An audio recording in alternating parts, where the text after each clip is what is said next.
Magandang hapon. Ako po si Dandan Quiliano, isang Manobo tribe sa Surigao del Sur. Yung mga Manobo tribe ay kadalasang nakatira dun sa mga bulubundukin ng Surigao del Sur. Buhay pa yung mga kultura tulad ng pananalita at saka pagsayaw.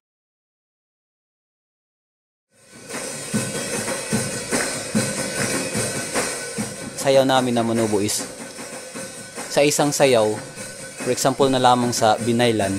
Ang binaylan ay sinasayaw yan kadalasan ng mga baylan, pero pwede ding masayaw ng mga ordinary lang na tao, kahit yung wala siyang tinatawag namin na abyan.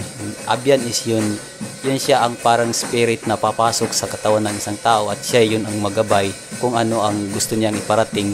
Sa binaylan na sayaw is nandun na yung mga movement na tulad na lang sa parang ginagaya yung movement ng paglipad ng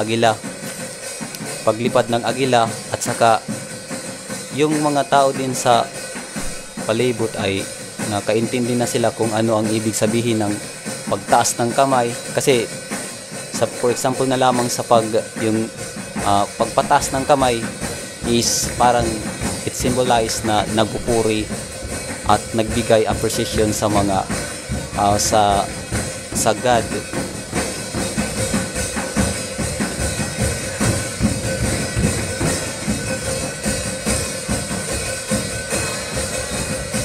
Isa lang ang pinakasentro dun, na yung sayaw namin, hindi namin sinasayaw to na parang wala lang, na parang dinalaruan lang, kung magsayaw ka man ay meron ka talagang sadya na yung nagpupuri ka, nagsasamba sa Panginoon.